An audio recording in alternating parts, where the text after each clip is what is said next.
कैसे हैं आप सभी। उम्मीद करते हैं कि आप सभी अच्छे होंगे। चलिए दोस्तों, आज हम आप सबके लिए लेकर आए हैं क्लास 9th का, जो कि बहुत ही महत्वपूर्ण टॉपिक है, करणी एवं घातांक। और ये एक बुक है, प्रश्नावली 1 का चैप्टर है ई। तो इस टॉपिक से अक्सर एग्जामों में क्वेश्चंस किए जाते हैं और पूछे जाते हैं। तो बहुत ही आसान है, आप सब देखिएगा। फर्स्ट क्वेश्चन है 1, यानी फर्स्ट क्वेश्चन है 2/3 √14। इसको किया गया है शुद्ध करणी के रूप में लिखना है। शुद्ध करणी के रूप में लिखो। तो ये क्वेश्चन करने से पहले हम सबसे पहले देख लेते हैं, इसके कुछ बेसिक्स होते हैं, इसको आप सब समझिए। इसके बाद हम क्वेश्चन को सॉल्व करेंगे, ठीक है। चलिए देखते हैं। जैसे मान लीजिए यहाँ पे 2 है और अंडर रूट पे 3 है। जब यहाँ पे इसको गोद बोलते हैं, इसके करणी का गोद बोलते हैं। अगर करणी के गोद में कुछ नहीं लिखा रहता है तो हम यहाँ पे 2 मान लेते हैं। कितना मान लेते हैं? 2 मान लेते हैं। मान लीजिए यहाँ पे कुछ नहीं लिखा है, हम 2 मान लिए। अगर कहीं पे मान लीजिए 3 लिखा रहता है तो यहाँ पे हम 3 लिखा रहता है तो इसको 3 लेना ही पड़ेगा।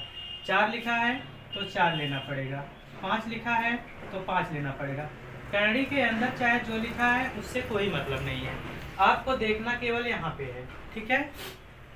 चलिए देखते हैं।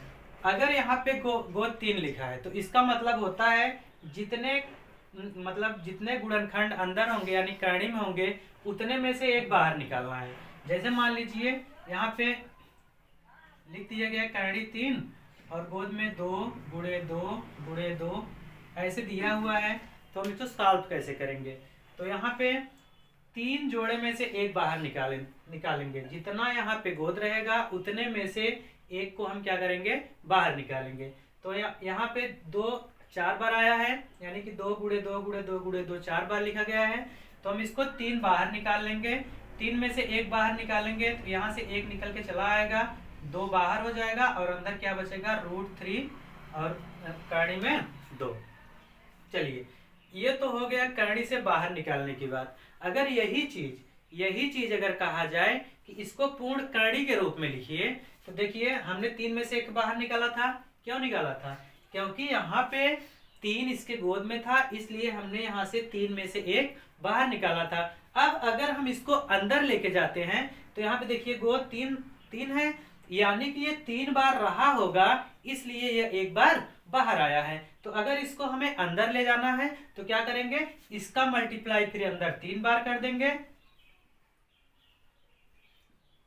2 × 2 × 2 × 2।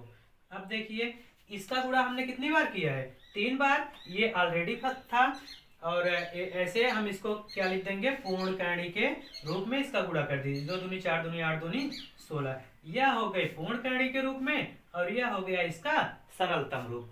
तो हम इस आधार पे आगे और क्वेश्चन को करेंगे, ठीक है। चलिए देखते हैं। देखिए जैसे यहाँ पे अगर लिखा है 5 और गोद में 4 और अंदर लिखा गया है 3, तो अब देखिए हम फिर पिछली बार की तरह देखेंगे। यहाँ पे 4 है, अर्थात इसका मतलब यह है कि यह जो 5 बाहर निकल के आया है यह करणी में रहा होगा। तो कितनी बार रहा होगा? 4 बार रहा होगा। 4 बार था तभी तो एक बाहर निकल के आया है। तो हम इसको अगर पूर्ण करणी के रूप में लिखेंगे तो 5 का गुणा कितनी बार करेंगे? अंदर 4 बार। देखिए √4 और यहाँ पे 3 को ऐसे लिखेंगे और इसके बाद 5 का गुणा अंदर कितनी बार करेंगे? 4 बार। 2 3 4 हो गया। अब हमें करणी के रूप में लिखना है तो इसका अंदर मल्टीप्लाई कर देंगे। कितना आएगा? 5 × 6 = 25, 5 × 125, 5 × 625, 625 3 1875। तो ये हो गया हमारा पूर्ण करणी रूप में, ठीक है। समझ में आया? चलिए अब आगे क्वेश्चन करते हैं, ठीक है। चलिए हम क्वेश्चन पे आते हैं। तो ये है प्रश्नावली 1 की ई। इसमें पहला क्वेश्चन है 2/3 √40 को शुद्ध करणी के रूप में लिखना है। तो चलिए लिखते हैं। अब देखिए यहाँ पे कुछ नहीं है, जहां पे कुछ नहीं रहता वहां पे कितना मानेंगे? 2 मानते हैं। तो इसका मतलब ये जो 2/3 है करनी में रहा होगा तो 2 बार इसका गुणा किया गया होगा, तभी एक बार निकल के बाहर आया है। तो देखिए इसको करते हैं, करनी 40 को ऐसे लिखेंगे। इसके बाद जब इसको अंदर ले जाएंगे तो 2/3 गुणे 2/3। क्यों हमने 2 बार गुणा किया? क्योंकि यहाँ पे कोई गोद नहीं है, और जब कोई गोद नहीं रहता है तो वहां पे हम 2 मान लेते हैं। ठीक है, चलिए अब इसका गुणा कर दीजिए। हमें पता है भिन्न का गुणा गुणा में, गुणा हर का गुणा हर में, और अंश का गुणा अंश में करते हैं। तो 40 दूनी 180 दूनी 160 अपान 3 त्रिका 9। यह हमारा हो गया पूर्ण करणी रूप में। ठीक है, चलिए नेक्स्ट क्वेश्चन देखते हैं। सेकंड है 3/4 √96। बस वही प्रक्रिया, यहाँ पे कोई गोद नहीं है तो हम इसको 2 बार मानेंगे, अर्थात यह 3/4 अंदर रहा होगा तो 2 बार रहा होगा। तो 96 गुणे 3/4 गुणे 3/4। अब इसको हम चाहे तो काट देंगे, 4 चौके 16, 16 छक्का 96, तो कट गया ये। अंदर कितना हो जाएगा? 3 त्रिका 9 छक 54। यह हमारा हो गया पूर्ण करणी रूप में। ठीक है, समझ में आया? चलिए देखते हैं अगला क्वेश्चन है। अब नेक्स्ट क्वेश्चन है 3, इसके बाद 3 करणी में 2। इसको क्या करना है? पूर्ण करणी के रूप में लिखना है। पूर्ण करणी के रूप में लिखो। चलिए देखिए क्वेश्चन आप सबके सामने है। अब देखिए ये जो 3 है यह गोद के बाहर है, और ये वाला 3 इसके गोद के अंदर में है। तो हम इसको कैसे करेंगे?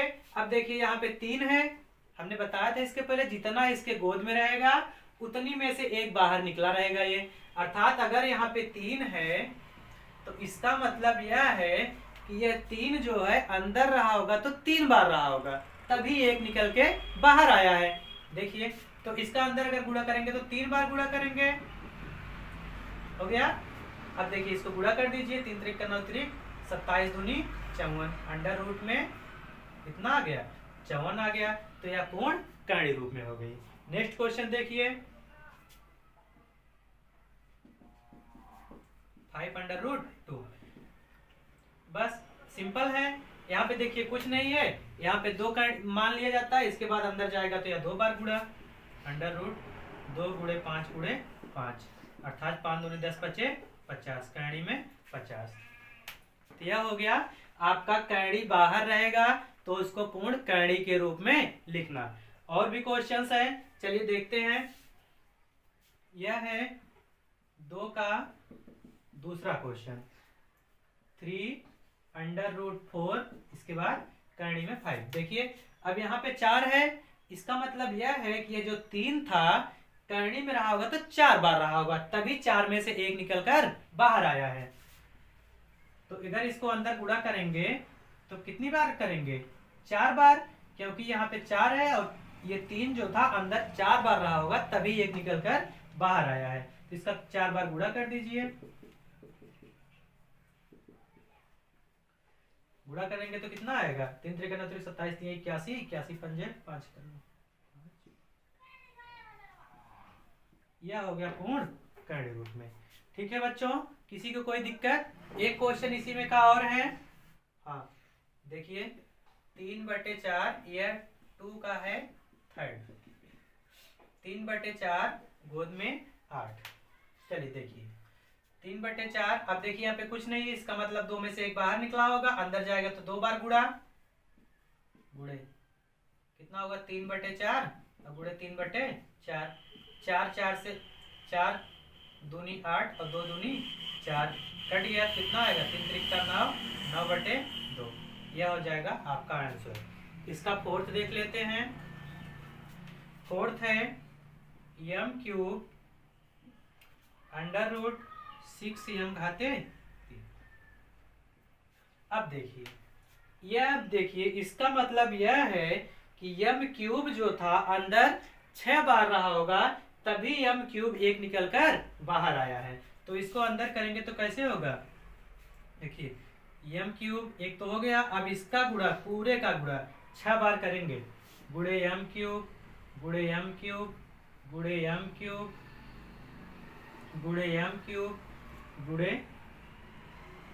m³। इसको नहीं लेंगे, यहां से हमें गिनना है क्योंकि ये तो पहले से ही है। यहाँ से गिनेंगे 1 2 3 4 5, एक बार और कर देंगे 6 हो गया। तो बच्चों अब देखिए यहाँ पे आपको बताया गया होगा या पहले से ही पता होगा, नहीं तो हम बता दे रहे हैं। अगर यहाँ पे जिस भी घातांक में, अगर इसको आधार बोलते हैं और इसको घातांक बोलते हैं, अगर घातांक में आधार बराबर है तो घातों को आपस में जोड़ लिया जाता है। कब? जब उनके बीच में मल्टीप्लाई यानी कि गुणा लगा होगा तब। अर्थात अगर गुणा लगा होगा, आधार बराबर है, तो ऊपर वालों को जोड़ लेंगे। चलिए जोड़ देते हैं। कितनी बार 3 है? 1 2 3 4 5 6 7, 7 तिरिक 21, यानी कि m का घात 21 ही आपका आंसर हो जाएगा। ठीक है बच्चों, चलिए समझ में आया। चलिए नेक्स्ट क्वेश्चन देखते हैं, 3 का फर्स्ट, x माइनस वाई। अब देखिए यहाँ पे कुछ नहीं है, इसका मतलब अंदर रहा होगा तो x स्क्वायर रहा होगा, तभी ये कि x बाहर आया है। हम इसको अंदर कर देते हैं, अंडर रूट, इसको ब्रैकेट में कर लीजिए, x माइनस 1 और इसका मल्टीप्लाई होगा अंडर, तो क्या होगा x स्क्वायर।